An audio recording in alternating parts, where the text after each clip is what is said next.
Reason ಏನು ಅಂತಂದರೆ ಮಕ್ಕಳ ಆಯೋಗ ಹೇಳುತ್ತೆ ಈ ಮಕ್ಕಳು ಸಣ್ಣ ಮಕ್ಕಳು ಇಲ್ಲಿದ್ದರೆ ಇವರಿಗಿರ್ತಕ್ಕಂಥ ಕಾಯಿಲೆ ಇವರಿಗೆ ಅಟ್ರಾಕ್ಟ್ ಆಗುತ್ತೆ, ಸ್ಪ್ರೆಡ್ ಆಗುತ್ತೆ ಅಂತ.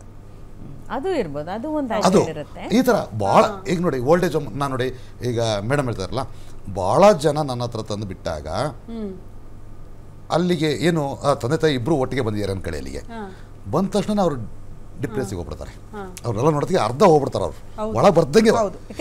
ಏಜ್ ಆದ್ಮೇಲೆ ಚೇಂಜ್ ಆಫ್ ಪ್ಲೇಸ್ ತುಂಬಾ ಮ್ಯಾಟರ್ ಆಗುತ್ತೆ. ಒಂದು ಮಗನ್ ಮನೆಯಿಂದ ಇನ್ನೊಂದು ಮಗನ್ ಮನೆಗೆ ಹೋದ್ರೇನೆ ಅದು ಆಗೋದಿಲ್ಲ ಅಡ್ಜಸ್ಟ್. ಇನ್ನು ವೃದ್ಧಾಶ್ರಮ ಅಂತ ಅಂದಾಗ ಅದು ನೆಕ್ಸ್ಟ್ ಲೆವೆಲ್ ಆಗೋದು. ಅಲ್ಲಿ ಹೇಗೆ ಅಂದ್ರೆ ಈ ಸೀನಿಯರ್ ಇರ್ತಾರೆ ನಮ್ಮಲ್ಲಿ, ಈ ಅವರು ಇವ್ರನ್ನ ಬಿಹೇವಿಯರ್ ಬೇರೆ ತರ ಮಾಡ್ತಾ ಇರ್ತಾರೆ. ನೋಡೋ ರೀತಿ ಅವಾಗ ಹೇಳ್ದಂಗೆ ಈಗ ಅವ್ರು ಬಂದ ತಕ್ಷಣ ನಿಮ್ಗೆ ಯಾವ ಡೆತ್ ಆಗುತ್ತೆ ಅಥವಾ ಅಲ್ಲಿ ಇವ್ರು ಭಾಳ ಚೆನ್ನಾಗಿ ಬದುಕಿರ್ತಾರೆ, ಅಲ್ಲಿ ನಮ್ಮ ಆಶ್ರಮದಲ್ಲಿ ಇರ್ತಕ್ಕಂಥ ಬಿಹೇವಿಯರ್ ಸರಿ ಇರಲ್ಲ, ಕೂತ್ಕೊಳ್ಳಿ ಏನೋ ಒಂದಿದ್ದಾಗ ಅವ್ರಿಗೆ ಇನ್ನೂ ಡಿಪ್ರೆಷನ್ ಆಗುತ್ತೆ. ನಾನು ಮನೇಲಿ ನಾನು ರಾಣಿ ತರ ಇದ್ದೆ, ನಾನು ಹೇಳಿದ್ ನಡೀತಿತ್ತು, ಇಲ್ಲಿ ಮುಕ್ಕಾಲ ಭಾಗ ರೆಡಿ. ಅದಕ್ಕೋಸ್ಕರ ನಾವೇನು ಮಾಡ್ತೀವಿ, ನಮ್ಮಲ್ಲಿ ಫ್ರೀ ಆಫ್ ಕಾಸ್ಟಲ್ಲಿ ಎಲ್ಲೂ ರೂಮ್ ಕೊಡಲ್ಲ ನಾವು, ಜನರಲ್ ಮಲ್ಕ್ಸ್. ಯಾಕೆಂದರೆ ಇವರು ಎಲ್ಲರೂ ಸೆಟ್ ಆಗಲಿ ಅಂತ. ಇವರಲ್ಲಿ ಈ ಓಲ್ಡೇಜ್ ಹೋಮ್ ಏನಂತಂದರೆ ಇದು ಕಮರ್ಷಿಯಲ್ ಆಗಿರೋದ್ರಿಂದ ನಾವು ದುಡ್ಡು ಎಷ್ಟು ಕೊಡ್ತೀವಿ. ನೀವು ಇನ್ನೊಂದು ತಿಳ್ಕೊಳ್ಳಿ, ಮಾಲೂರಲ್ಲಿ ಒಂದು ಆಶ್ರಮ ಇದೆ, 1 ವರ್ಷ ಮುಂಚೆನೇ ಬುಕ್ ಮಾಡ್ಬೇಕಂತ ನಮ್ಮ ಅಪ್ಪ ಅಮ್ಮನ ತಂದು ಬಿಡ್ತೀವಿ ಅಂತ. 1 ವರ್ಷಕ್ಕೆ ಮುಂಚೆ ಬುಕ್ಕಿಂಗ್ ತಂದೆ ತಾಯಿ ಬಿಡ್ತೀವಿ. ಅಲ್ಲಿ ಅವ್ರ ಮಕ್ಕಳು ಆಲ್ರೆಡಿ ಡಿಸೈಡೆಡ್ ನಾವು ನೋಡ್ಕೊಳಕ್ ಆಗಲ್ಲ ತಂದೆ ತಾಯಿನ ಅಂತ.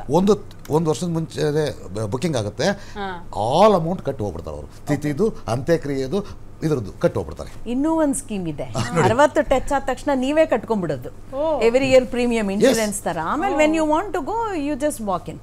ಅಂದವರು ಮ್ಯಾಲಡಾಪ್ಟಿವ್ ಆಗಿ ಇದ್ದೇ ಬಿಡ್ತಾರೆ. ನಾನು ಹೇಗೂ ಕಟ್ಟಿದ್ದೀನಿ, ನಾನು ಯಾಕೆ XYZಗೆ ಅಡ್ಜಸ್ಟ್ ಆಗಬೇಕು ಅನ್ನೋ ಮೈಂಡ್ ಸೆಟ್ ಇರುತ್ತೆ.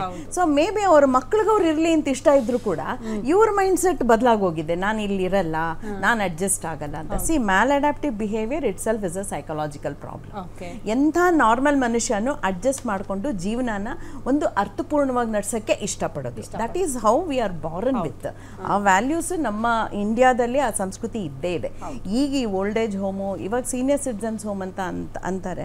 ಸೊ ಕೆಲವರು ಇವಾಗ ನಾವು ಎಕನಾಮಿಕ್ ಸೆಕ್ಟಾರ್ ತಗೊಳ್ಳೋಣ, low economic group, middle economic group, high economic group. High economic ಗ್ರೂಪಲ್ಲಿ ಅವ್ರ ಮಕ್ಕಳೆಲ್ಲ ಹೆಚ್ಚು ಕಮ್ಮಿ ಅಬ್ರಾಡ್ ಇರ್ತಾರೆ. They prefer to stay in a old age home. ಯಾಕಂದ್ರೆ crime on elderly is very high. ಇವಾಗ ಇಬ್ಬರೇ ಇದ್ರೆ ಕೊಲೆ ಮಾಡ್ತಾರೆ, ಅಥವಾ ಅವ್ರುಗಳನ್ನೇ ಕರ್ಕೊಂಡು ಹೋಗ್ಬಿಟ್ಟು ಎಲ್ಲೋ ಬಿಸಾಕ್ಬಿಟ್ಟು ಆಸ್ತಿ ಎಲ್ಲ ಸೈನ್ ಮಾಡಿಸ್ಕೊಂಡು ಎತ್ತೆಲ್ಲೋ ಕಳಿಸೋಂಥದ್ದು ನಾವು ನೋಡ್ತಾ ಇದ್ದೀವಿ ಈಗ. ಸೊ ಅವ್ರು ಎಲ್ಲಿ ಹೋಗ್ತಾರೆ ಅಂತಾನೆ ಗೊತ್ತಾಗಲ್ಲ. ಇನ್ಫ್ಯಾಕ್ಟ್ ನನ್ನ ಏರಿಯಾದಲ್ಲೇ ಆ ಥರ ಒಂದು ಆಯಿತು. ಬೆಳಗ್ಗೆ 8 ಗಂಟೆಗೆ ಓದ್ತಾ ಇರೋ ನ್ಯೂಸ್ ಪೇಪರ್ ಓದ್ತಿದ್ದ ಮನುಷ್ಯ ಈ ಸಡನ್ಲಿ ಅಬ್ಸ್ಕಾಂಡೆಡ್. ಅವ್ರ ಮಕ್ಕಳೆಲ್ಲ ದುಬೈಯಲ್ಲಿದ್ದಾರೆ, ಬಂದರು, ನೋಡಿದ್ರು, police highest level influence use ಮಾಡಿದ್ರು. He was not been able to trace.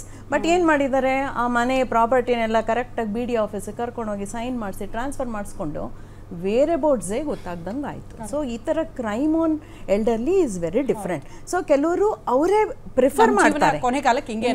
Upper economic classes ಅಲ್ಲಿ they prefer to go. In the lower classes ಅಲ್ಲಿ ಅವ್ರಿಗೆ ನೋಡ್ಕೊಳಕ್ಕಾಗಲ್ಲ. ಒಂದು ಇವ್ರು ಹೇಳ್ದಂಗೆ ಕೇರ್ ಟೇಕರ್ಗೆ ಅಫೋರ್ಡ್ ಮಾಡೋಕ್ಕಾಗಲ್ಲ.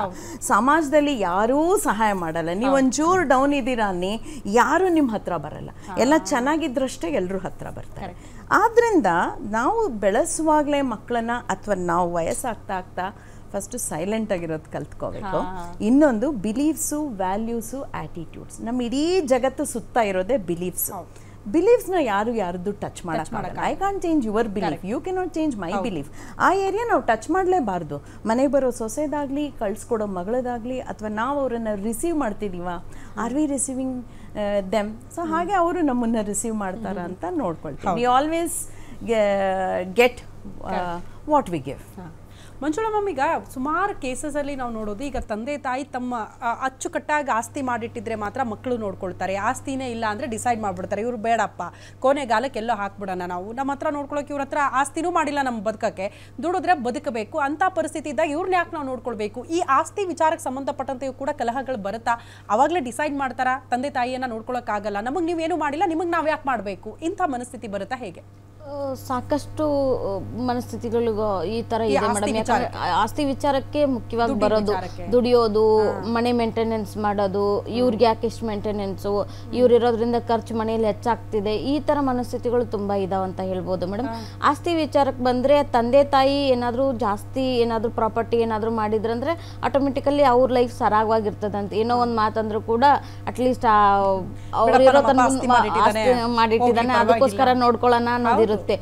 ಆಸ್ತಿ ಇಲ್ಲ ಅಂತಂದ್ರೆ ತಾತ್ಸಾರ ಮನೋಭಾವ ಇರ್ತದೆ. ಅಂಥವ್ರನ್ನು ಕೂಡ ಈ ಉದ್ಯೋಗಸ್ಥ ಮಹಿಳೆ ಇಬ್ರು ಉದ್ಯೋಗಸ್ಥ ಗಂಡ ಹೆಂಡತಿ ಇರ್ತಾರಲ್ಲ, ಅವಾಗ ಆಯ್ತು ನಮ್ಮ ಮಕ್ಕಳು ನೋಡೋಕಾದ್ರೂ ಮನೇಲಿ ಇರ್ಲಿ ಅಂತಾನು ಕೆಲವೊಂದಷ್ಟು ಚೆನ್ನಾಗಿ ಆಸ್ತಿ ಇದ್ರೂ ಕೂಡ ಭಯ. ಯಾಕಂದ್ರೆ ಸುಮ್ನೆ ಇತ್ತೀಚೆಗೆ ಒಂದಷ್ಟೇ ಎಕ್ಸಾಂಪಲ್ಸ್ ನ ಹೇಳ್ತೀನಿ. ಪ್ರಕರಣಗಳು ಹೆಂಗಂದ್ರೆ ಬಂದಂತಹ ಸೊಸೆ ತನಗೆ ಇರುವಂತಹ ಕಾನೂನುಗಳನ್ನ ದುರ್ಬಳಕೆ ಮಾಡ್ಕೊಳ್ತಾರೆ ಅಂತ.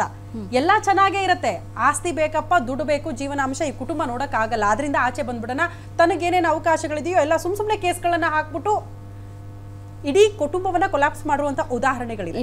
ಇತ್ತೀಚೆಗೆ ಅತುಲ್ ಅವ್ರ ಪ್ರಕರಣ ಅತುಲ್ ಪ್ರಕರಣ ಜೊತೆಗೆ ಮೇಡಮ್ ತಪ್ಪಾದ ಕಲ್ಪನೆ ಇದಂತ ಅಸಂಪ್ಷನ್ ಅಂತ ಹೇಳ್ಬೋದು. ಆಸ್ತಿ ಚೆನ್ನಾಗಿರುತ್ತೆ, ಅಪ್ಪನ ಹೆಸರಲ್ಲಿ ಇರುತ್ತಾ ಗಂಡನ ಹೆಸರಲ್ಲೇ ಇರುತ್ತಾ ಅನ್ನೋದು ಒಂದು ಕ್ಲಾರಿಫಿಕೇಶನ್. ಮೇಂಟೆನೆನ್ಸ್ ಯಾರಿಂದ ತಗೊಳ್ಬೇಕು? ಗಂಡನಿಂದ ತಗೊಳ್ಬೇಕು, ಮಾವನಿಂದ ತಗೊಳಕ್ ಆಗೋದಿಲ್ಲ, ಮಾವನ ಪ್ರಾಪರ್ಟಿಗೆ ನಾವು ಟಚ್ ಮಾಡಕ್ ಆಗೋದಿಲ್ಲ. ಹಂಗಾಗಿ ಈ ತರ ತಪ್ಪಾದ ಕಲ್ಪನೆಯಿಂದ ಹೋಗಿ ಕಾನೂನು ಪ್ರಕ್ರಿಯೆಯಲ್ಲಿ ಬಿದ್ದಾದ್ಮೇಲೆ ಕ್ಲಾರಿಟಿ ಸಿಗುತ್ತೆ ನಾನ್ ಮಾಡಿದ ತಪ್ಪು ಅಂತ. ಈಗ ಇವರು ವಯಸ್ಸಾದ ತಂದೆ ತಾಯಿ, ವೃದ್ಧ ತಂದೆ ತಾಯಿಗಳು ಇರ್ತಾರಲ್ಲ, ಇವ್ರಿಗೆ ಯಾವಾಗ ರಿಯಲೈಸೇಷನ್ ಸ್ಟಾರ್ಟ್ ಆಗುತ್ತಲ್ಲ ವೃದ್ಧಾಶ್ರಮಕ್ಕೆ ಹೋದ್ಮೇಲೆ, ಇಲ್ಲ ಇರೋ ಸಣ್ಣ ಪುಟ್ಟ ವಿಚಾರಗಳನ್ನ ಅವರು ಅನುಸರಿಸ್ಕೊಂಡು ಹೋಗೋದಿಲ್ಲ. ಯಾವಾಗ ರಿಯಲೈಸೇಷನ್ ಸ್ಟಾರ್ಟ್ ಆಗುತ್ತೆ ಅಂದ್ರೆ ಒಂದು ಸ್ಟೆಪ್ ಅಹೆಡ್ ಹೋಗಿರ್ತಾರೆ ಅಂತ ಹೇಳ್ತಾರಲ್ಲ, ಅವಾಗ ಆಗತ್ತೆ ಅಂತ ಹೇಳ್ಬೋದು ಮೇಡಮ್. ಈಗ ನಾವು ಸಾಮಾನ್ಯವಾದ ನನ್ನ ಒಂದು ಅನುಭವದಲ್ಲಿ ನಾವು ಹೇಳೋದಾದ್ರೆ, ಇಲ್ಲಿ ಯಾವಾಗ ಸೊಸೆ ಇರ್ತಾಳಲ್ಲ, ಸೊಸೆ ತವ್ರ ಮನೆ ಕಡೆಯಿಂದ ಜಾಸ್ತಿ ಅವ್ರದ್ದು ಇವ್ರ ಕುಟುಂಬದಲ್ಲಿ ಜಾಸ್ತಿ ಇಂಟರ್ಫರೆನ್ಸ್ ಆದಾಗ ತುಂಬಾ ಕಲಹಗಳು ಜಾಸ್ತಿ ಆಗುತ್ತೆ. ಚಿಕ್ಕ ಪುಟ್ಟ ವಿಚಾರಗಳನ್ನ ಫೋನ್ ಮಾಡಿ ತಾಯಿ ಹತ್ರ ಹಂಚಿಕೆ ಮಾಡ್ಕೊಳ್ಳೋದು, ನಾನು ಏನ್ ಮಾಡ್ಲಿ ಅಂತ ಅವ್ರ ಹತ್ರ ಕೇಳೋದು ಆ ತರ ಜಾಸ್ತಿ ಇರುತ್ತೆ ಮೇಡಮ್. ಬಿಟ್ಬಿಟ್ಟಿದೆ. ಲಾಸ್ಟ್ ಒಂದು ಪ್ರಕರಣ, ಎಲ್ಲ ಎರಡು ಕಡೆ ತುಂಬಾ ಚೆನ್ನಾಗಿರೋ ಕುಟುಂಬ, ಇವಳು ಈ ಮನೆಯಲ್ಲಿರೋ ಪ್ರತಿಯೊಂದು ಸಿಚುವೇಶನ್ ತಾಯಿಗೆ ರೆಕಾರ್ಡ್ ಮಾಡಿ ಕಳಿಸ್ತಿದ್ಲಂತೆ. ಆ ಉದ್ದೇಶಕ್ಕೋಸ್ಕರ ಕುಟುಂಬ ಬೇರ್ಪಡೆ ಆಗಿರ್ತಕ್ಕಂಥ ಸನ್ನಿವೇಶಗಳನ್ನೆಲ್ಲ ಯಾರಿಗಿರ್ಲಿ ಈಗೋ ಬಿಡ್ಬೇಕು. ಯಾವಾಗ ನಾವ್ ಹೇಳ್ತೀವಲ್ಲ ಸೊಸೆ ಮನೆ ಮಗಳಾಗಿ ಯಾವಾಗ ಆಗ್ತಾಳೆ, ಮತ್ತೆ ತಂದೆ ತಾಯಿ ಅವರು ಅತ್ತೆ ಮಾವ ಯಾವಾಗ ಅವಳ ತಂದೆ ತಾಯಿ ಆಗ್ತಾರಲ್ಲ, ಇಂಥ ಪ್ರಕರಣಗಳಾಗೋದಿಲ್ಲ. ಆ ಮನಸ್ಥಿತಿಗೆ ನಾವೆಲ್ಲರೂ ಬದಲಾಗ್ಬೇಕು. ಹೌದು, ಓಕೆ.